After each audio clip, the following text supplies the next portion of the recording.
بسم الله والصلاة والسلام على رسول الله وعلى آله وصحبه ومن اهتدى بهداه، ما بعد. سلسلة سير الصحابة رضي الله عنهم، سيرة الصحابي الجليل سعد بن معاذ رضي الله عنه، فضائله ومناقبه. من فضائل سعد بن معاذ رضي الله عنه أن النبي صلى الله عليه وسلم قال في حديث جابر بن عبد الله: لقد اهتز عرش الله عز وجل لموت سعد بن معاذ.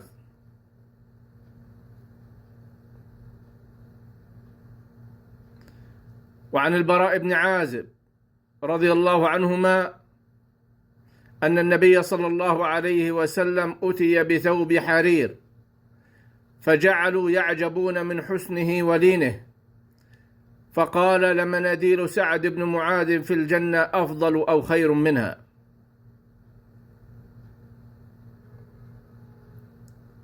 وعن أبي سعيد الخدري رضي الله عنه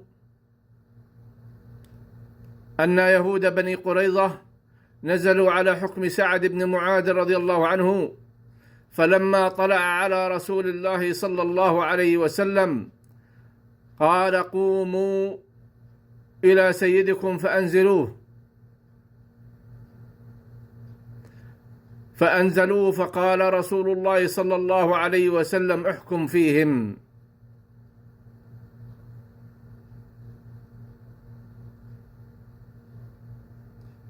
ولما توفي سعد بن معاذ رضي الله عنه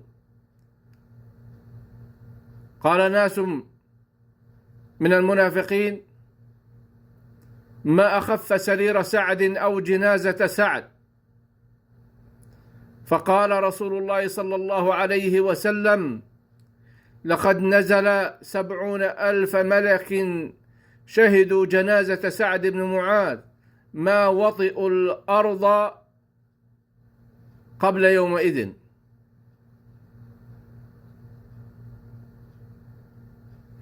وعن عائشة رضي الله تعالى عنها قالت: ما كان أحد أشد فقدا على المسلمين بعد رسول الله صلى الله عليه وسلم وصاحبيه أو أحدهما من سعد.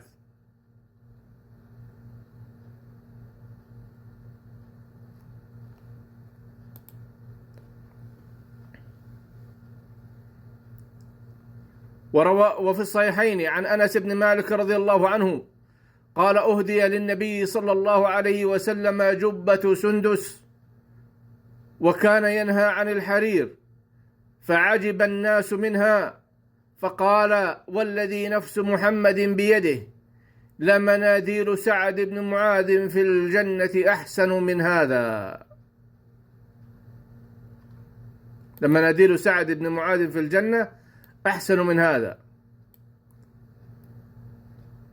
وعن ابن عباس رضي الله عنهما قال سعد بن معاذ رضي الله عنه: 3 أنا فيهن، رجل يعني كما ينبغي، وما سوى ذلك فأنا رجل من الناس، ما سمعت من رسول الله صلى الله عليه وسلم قط، ما سمعت حديثا قط إلا علمت أنه حق من الله عز وجل، ولا كنت في صلاة قط فشغلت نفسي بشيء غيرها حتى أقضيها، ولا كنت في جنازة قط فحدثت نفسي بغير ما تقول ويقال لها حتى أنصرف عنها.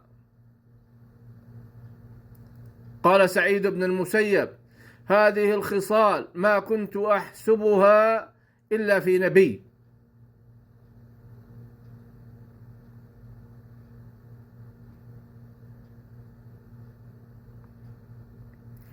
وعن عبد الله بن شداد قال: دخل رسول الله صلى الله عليه وسلم على سعد بن معاذ وهو يكيد بنفسه، فقال: جزاك الله خيرا من سيد قوم، فقد أنجزت الله ما وعدته، ولينجزنك الله ما وعدك. فرضي الله عن سعد بن معاذ ورضي الله عن الصحابة أجمعين، والله تعالى أعلم.